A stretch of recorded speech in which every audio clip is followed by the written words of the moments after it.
Mil disculpas por la interrupción anterior.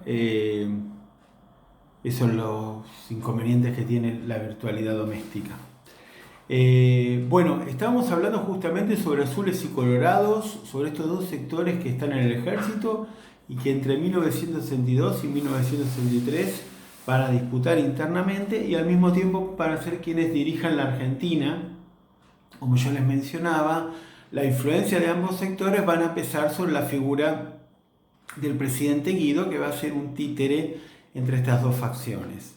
Los colorados, el sector interno del ejército que se llama Colorado, lo que busca es imponer una dictadura prolongada para terminar con las dos amenazas que, según su opinión, se cernían sobre la Argentina. Una de ellas era el peronismo y la otra el comunismo. Tenemos que tener presente el concepto 1959, Revolución Cubana. Ya no estamos en una situación en la que el comunismo es algo lejano, es algo soviético, sino que está pasando en América Latina y esto trae una gran preocupación sobre los militares y los colorados tienen esa preocupación. Entonces, por un lado el peronismo, que sería el mal argentino, y por otro lado el comunismo, que sería el mal internacional. Frente a eso, la única opción es una dictadura prolongada que además evite todos los problemas que ocasionaban los partidos políticos tradicionales que no lograban consolidarse y esa fragilidad que otorgaba el exilio de Perón.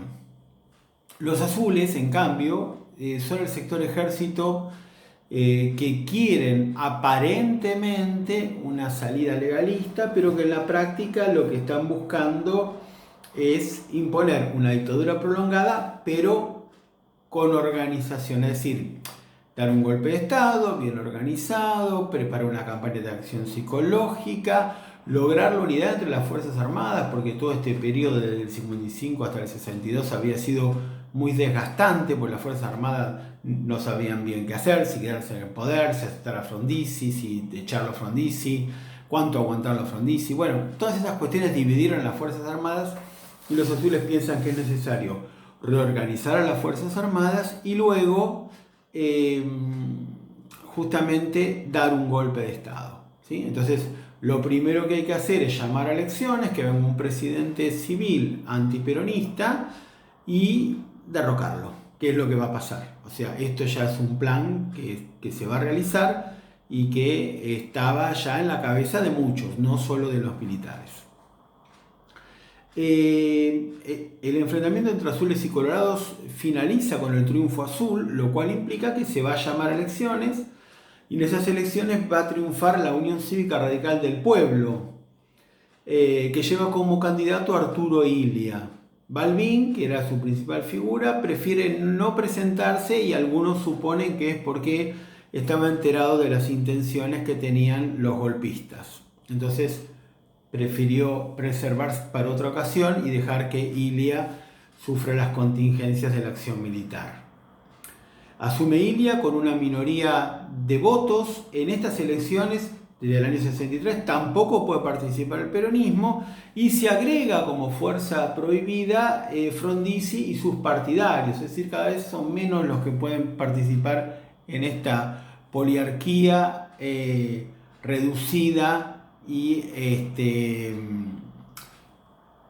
que solamente contempla la participación de aquellas fuerzas que resultan afines. Triunfa Illia y vamos a tener distintos aspectos. Desde el punto de vista de lo que sería la relación con el peronismo, el gobierno de Illia es claramente antiperonista y de hecho cuando en el año 1964 Perón se proponga regresar a la Argentina, su avión es detenido por orden del gobierno argentino en Río de Janeiro y debe regresar a España. Es decir, ahí se muestra claramente el antiperonismo de Illia y además todas las limitaciones que hay para la actuación de los peronistas en la política. Es decir, esta sería la única mancha de un gobierno que desde otro punto de vista ha sido muy respetuoso de las libertades individuales, se podía uno expresar libremente, podía actuar en políticas sin limitaciones, pero el grano, la mancha, el forúnculo que tiene el gobierno de Ilia es justamente la prohibición del peronismo. Por lo tanto, la palabra democrático, en sentido pleno, le queda un poco grande. Para lo que es la perspectiva argentina de democracia y antidemocracia, y todo lo que le estuve comentando, queda bastante bien rankeado. Pero no debemos olvidar justamente esta cuestión del peronismo, ¿sí? Desde el punto de vista de la acción que tiene que ver con la economía y con la sociedad, el gobierno de Ilia mostró una política bastante progresista, similar a la que había empleado el peronismo en las primeras presidencias, es decir, con mucha intervención estatal, favoreciendo la industria liviana, favoreciendo el pleno empleo, favoreciendo el alza de los salarios que van a subir en términos nominales y en términos reales entre 1964 y 1965, y un crecimiento interesante del Producto Bruto Interno.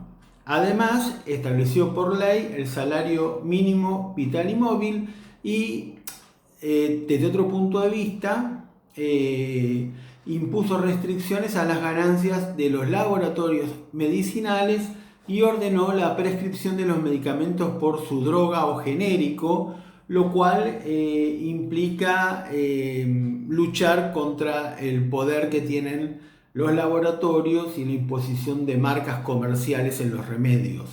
Desde ese punto de vista fue muy avanzado y en su conjunto favorable a los sectores populares. Sin embargo, los sectores populares que estaban representados por sindicatos peronistas van a vivir el gobierno de Ilia como una opresión.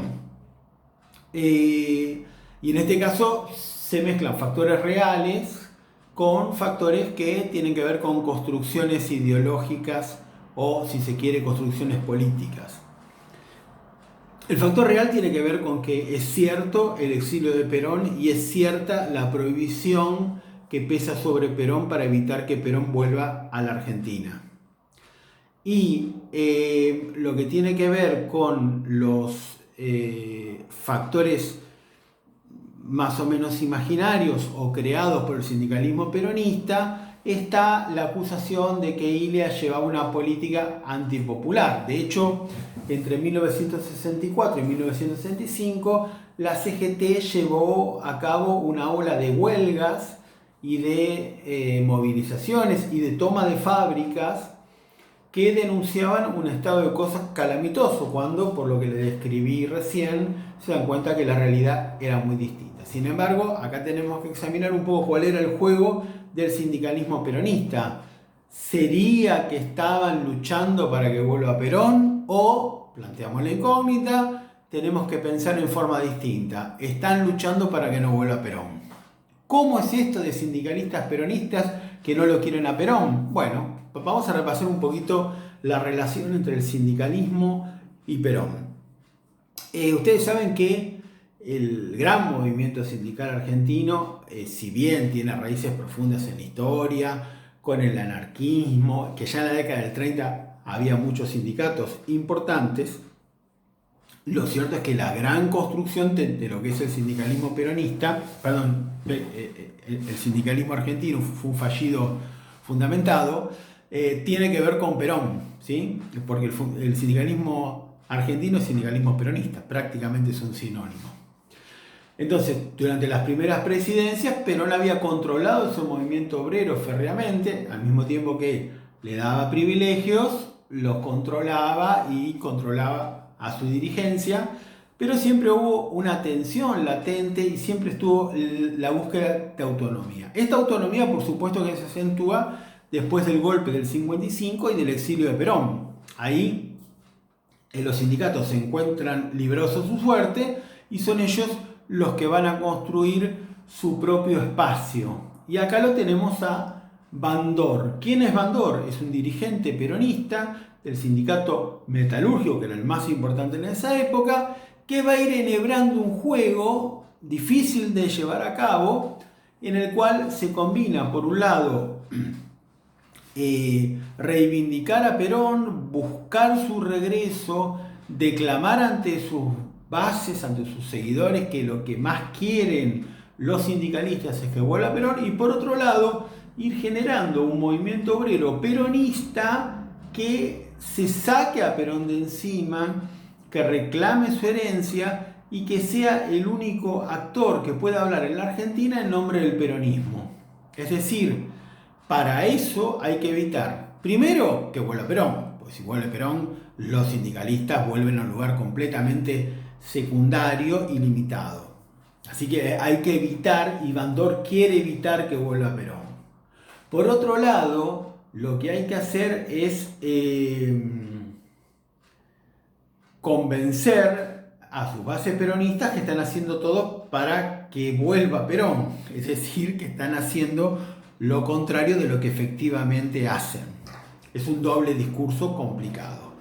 Entonces, cuando en el año 64 Bandor y la CGT hace este plan de lucha contra Ilia y le reclaman a Ilia que era gorila y que era antiperonista, cosa que era cierta, y le reclaman que impide que vuelva Perón, cosa que es cierta, en realidad el problema no es con Ilia, sino que lo que están tratando es de sacarse a Ilia, porque el gobierno de Ilia, que respetaba las libertades democráticas, si bien no permitía en ese momento que vuelva Perón ni que actúe el peronismo, podía eventualmente en el futuro, por la propia dinámica que tiene que ver con la realización de las elecciones cada 2 años, el funcionamiento del Congreso, de una justicia independiente y de todo lo que, de todos los componentes poliárquicos que tiene el gobierno de Ilia, podía generar las condiciones para que o vuelva Perón, que sería una catástrofe para Bandor,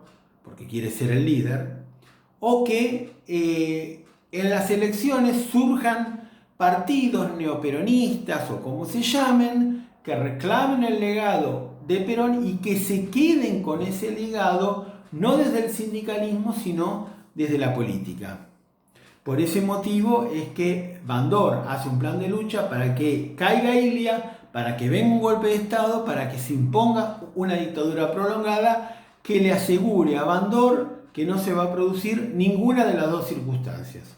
Ni va a volver Perón, ni va a haber elecciones. Porque esa dictadura, como vamos a contar, y perdón por spoilear, está pensada para quedarse durante muchos años. Así que el plan de Bandor es objetivamente debilitar a Ilia para que venga un golpe de Estado y que ese golpe de Estado le asegure el no regreso de Perón y la no realización de elecciones. Y en ese contexto, entre el dictador y Bandor como representantes del sindicalismo peronista, en la imaginación de él, Bandor se presenta como el único interlocutor, el único que pueda hablar en nombre del peronismo en la Argentina y obtendría así la representación de un espacio muy importante. Entonces, todo está dado para que a Ilia lo derroquen.